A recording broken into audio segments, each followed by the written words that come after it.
Hello and welcome back to another episode of Uncut XCOM 2 War of the Chosen. Today's new soldier was brought to you by Austin Becker.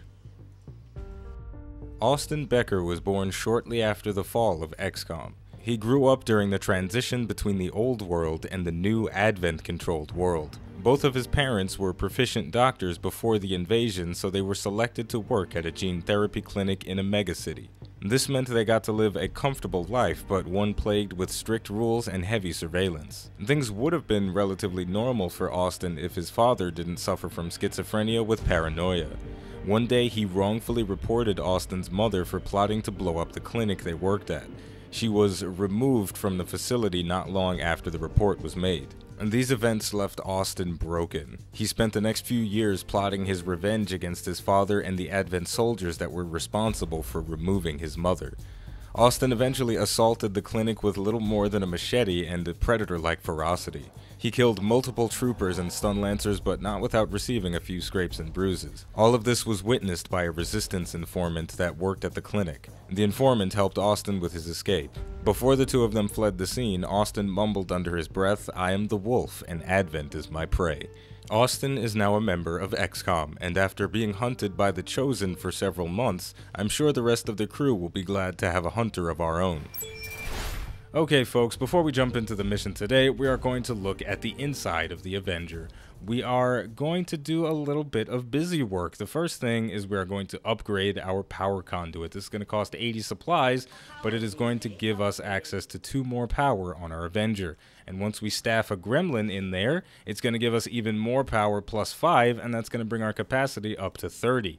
So now we are 21 out of 30, so we can build a number of new facilities. The most important facility that I want at the moment is the Psi Lab, but we do not have enough Illyrium crystals to start producing it, but that's okay because I don't want to put it in this empty slot anyway. I want to put it over here, and the reason is because my workshop is in the center, and I would like to gain access to as many gremlins as possible. For those of you who don't know or remember, the workshop allows you to staff gremlins in the adjacent facility that act like engineers. You'll see I have a gremlin here that's reducing project time in the proving ground by 50%, and there's also a gremlin over here in the power relay that is giving us extra power. We can staff other gremlins all over the place. We can even upgrade to have more gremlins, but it only works in adjacent facilities. Ideally, in this slot, I'm going to put something that requires an engineer, like maybe a defense matrix or something else. I can't remember all the stuff that requires engineers, but either way, something else is going to go in that slot. I can tell you that much. So we've got 8 days before this clears out, and then we build our Psionics Lab. And even though we don't have the resources to build it now, we are going to as soon as we finish our supply raid mission. Boom, what a beautiful segue. So this time we are raiding an Advent troop transport, and the sitrep active is called Psionic Storm. Energy signatures at the mission site suggest high levels of psionic enemies present. So I can only imagine we're going to fight a lot of sectoids and a lot of Advent priests, because those are the only psionic enemies we've made contact with thus far. So without further ado, let's see what our anti-psionic squad looks like. This is a very exciting squad composition. We have a Templar, Ranger, 2 Grenadiers, and a Spark unit. He is our first robotic ally on the battlefield, and that's pretty exciting. The Sparks are a lot of fun to play with, and they let you vary up your squad composition even more so than you already can with the War of the Chosen classes. So, our Templar and our Ranger are both using mind shields because they are ridiculously powerful units, and if they happen to get mind controlled, they will run amok and kill our soldiers if we can't break that mind control. So we want to prevent that situation from even happening by giving them the mind shield.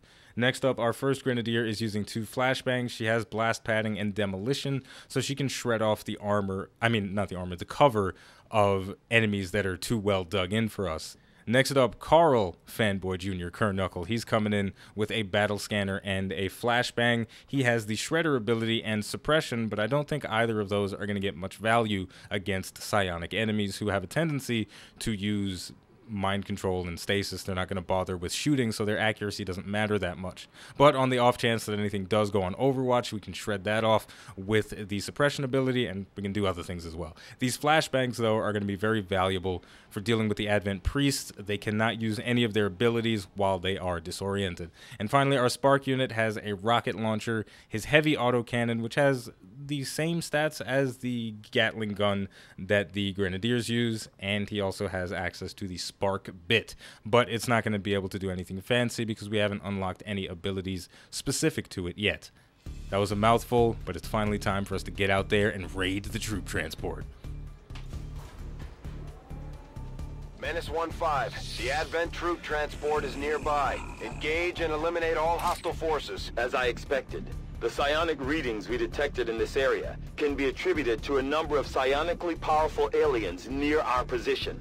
I would urge caution, Commander. Man, Dr. Tigan, ain't nobody got time to be cautious. We're about to run in there and blast some aliens in the face, and we are not going to be careful at all. We're going full aggression here today, people. I'm using yellow moves into the fog of war. All right, I'm going full maniac mode today because I'm a little bit tired and I kind of have a headache. So this is going to be exciting. To be perfectly honest, I'm not looking forward to this mission. It's very cool that the sit rep is for psionic enemies, and that's real nice, having to deal with different types of stuff. But as we get eyes on the first group of enemies, I'm going to explain to you why this is not going to be fun. We have two priests and a sectoid. They're all very irritating enemies, and that is the problem with this sit rep. Every single enemy that we're going to fight today is going to get on my freaking nerves, and the only thing we can do about that is shoot them in the face.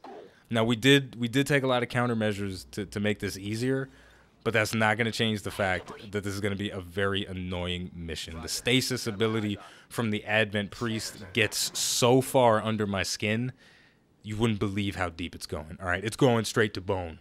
All right, it's cutting down to the bone. And the reason the stasis ability, and you know, and what makes it even worse is the fact that there's multiple Advent priests running around putting people in stasis to the point where it's very possible that if we play this incorrectly, our entire squad will get put into stasis. What? That shouldn't happen, but it can, and that's very frustrating. So here's what we're gonna do. We're gonna start this off with an Overwatch on our Spark and our first Grenadier, Carl. We're going to leave our two melee units off of Overwatch. I'll move them depending on how this plays out. I'm going to hit these guys with a flashbang because I want to disable their psionic abilities to start this off. That's why we brought the flashbangs after all. This is also going to limit how far they can move. Hopefully this works out. Okay, the ambush is going to come out. Sectoid making a move first. He's going to get hit with some big damage from our Grenadier and our Spark unit. Unfortunately, that's going to leave both of the priests completely unscathed, but we can attempt to change that. I'm going to move Author Boss up, and I'm going to break him out of concealment sooner rather than later. I've got a 91% chance to hit because of Shadow Strike. I'm going to take it. This does have a chance to kill as well, and wouldn't you know it, 10 damage critical hit. He had no idea what was coming to him. That is going to reveal us. That's no big deal, though. Now, to finish it off, I'm going to run up at this guy and rend. And this is going to... You know what? Matter of fact, no. I'm not. I'm going to go on... You know what? I'm just going to hunker down.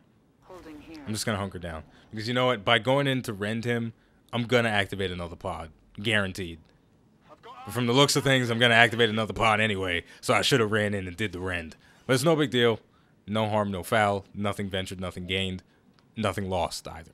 So, we've got a group of enemies decently well clustered together, but unfortunately the radius on our rocket launcher is a lot smaller than you would think for such a heavy ordnance. But if we move up a bit, we might be able to catch two of these guys in the rocket at the same time and also destroy some cover. Even though those are trees, and trees are infamous for being nearly indestructible, things might change when you get a rocket launcher. Let's find out.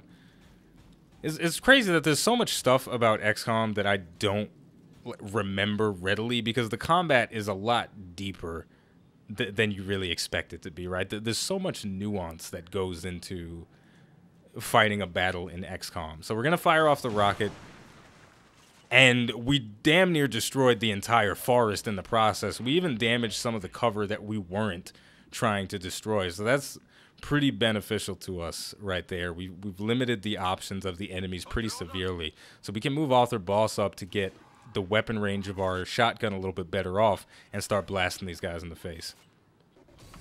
We did activate a turret. That's no big deal. I ain't scared of it. I ain't scared of nothing. Got a 76% on this guy, 86 on this guy. Here's what we'll do. Here's what we're doing. I'm going full strategy today. I thought this was going to be like really silly and dumb. I thought I was going to be playing like an idiot, but I'm playing pretty smart today. I gotta say, I'm liking it. We're gonna go rend this guy in the face, chop him in half. That's gonna give us 1 point of focus for our Templar. So that's gonna allow us to use the ranged attack Vault, but it's also going to increase our mobility. And unfortunately, there's no full cover that we can reach, even with the extra point of mobility being provided by our focus. But we can still go back into some half cover, and that's decent, but definitely not the ideal. But I think we've got some potential to do something crazy here, guys. All right, here's what we do. We take the first shot at the Advent Priest. Kaboom. He's dead. There's no way he was going to survive that. It was beautiful. It was clean. Then we switch over to Carl Carnuckle. And obviously he's having fun because his bond mate is having fun. So what we're going to do is we're going to move Carl up into some half cover just to get him a little closer to the action. And then we're going to use teamwork.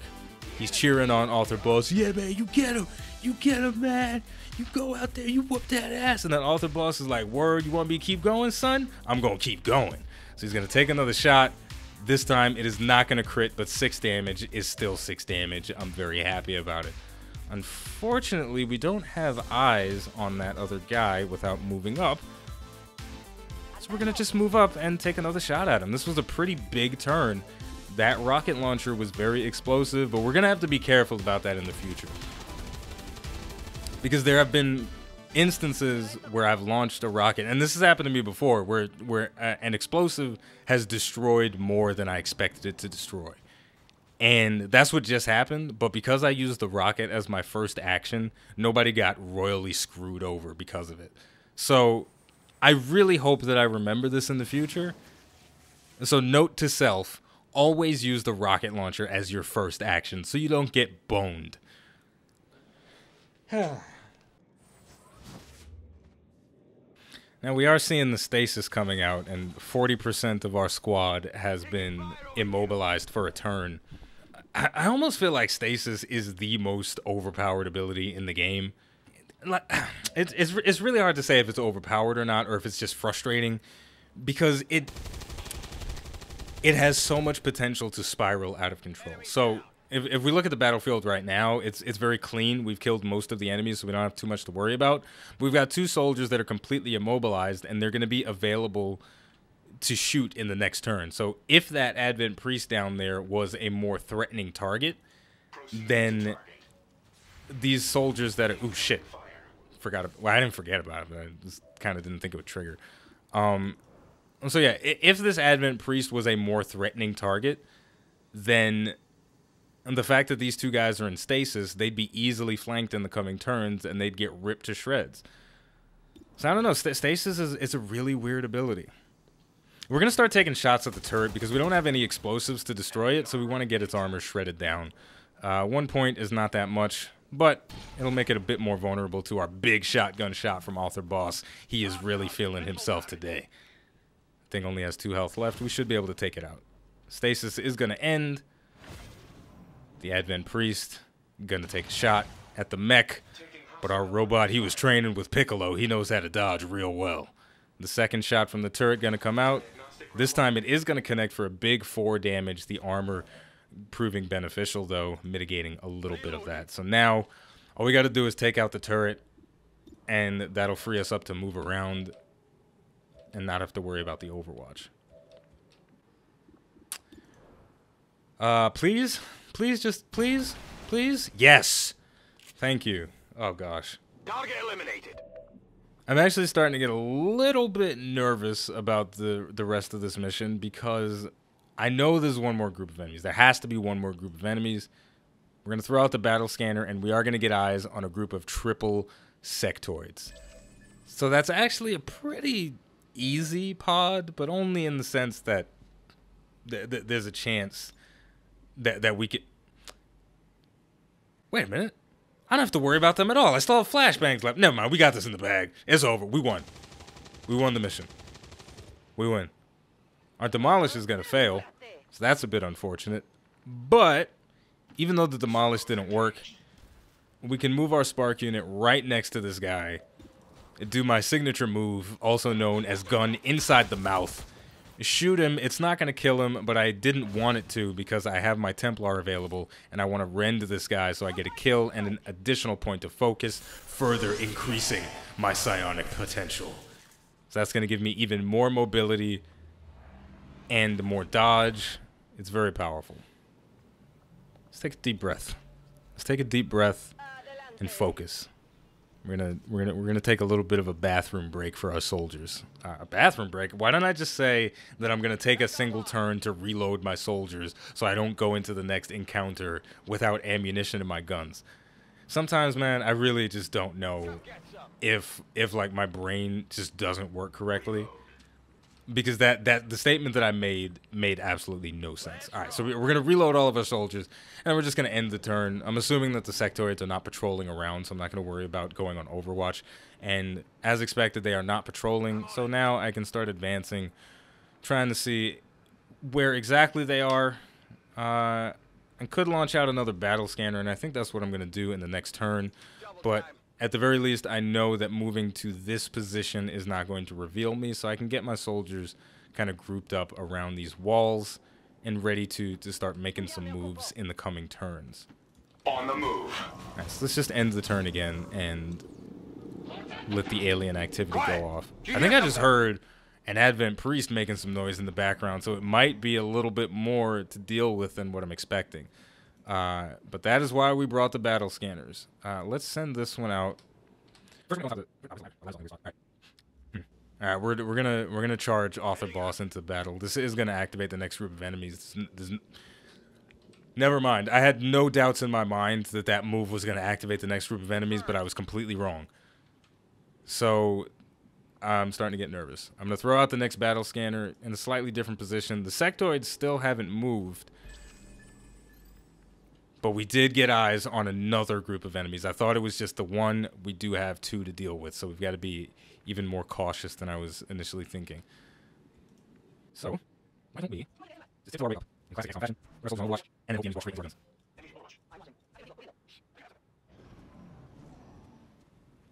Come on, trigger. Yes! There, no, not good. Okay. Well, they walked into the Overwatch, but the shot is not going to connect. The triple sectoid group is going to activate. The group with the priest are patrolling towards us as well, and it looks like they're going to trigger the Overwatch also. So we're going to have to deal with that. This guy is going to dodge our attack, though, so he's not going to take the full damage, which is unfortunate.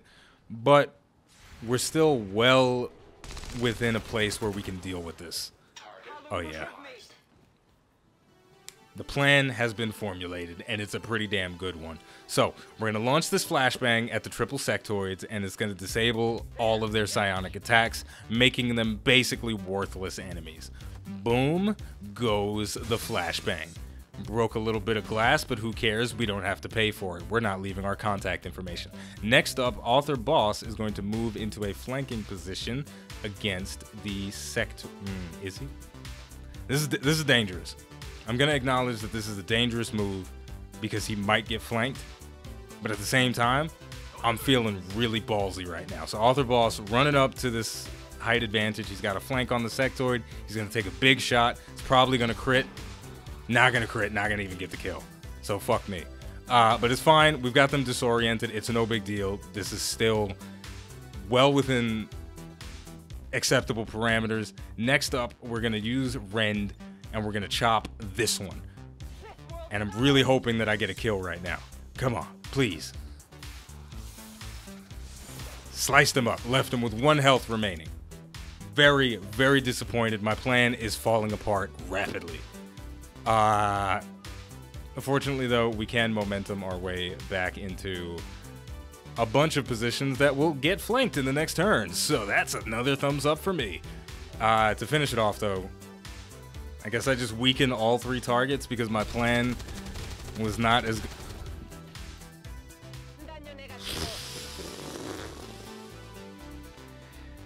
I mean, I just thought it was gonna be so much better than this. I thought my plan was gonna go over flawlessly.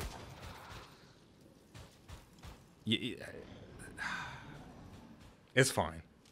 It's fine. No, it's totally fine. It's totally fine. I'm sure I was playing the music and everything, and I was really in the mood for a super awesome plan to just work, but it didn't work. And now we're getting put in stasis. Oh,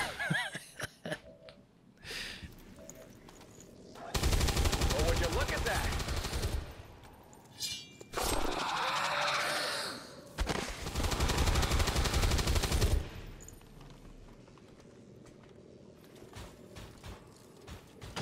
Damage detected.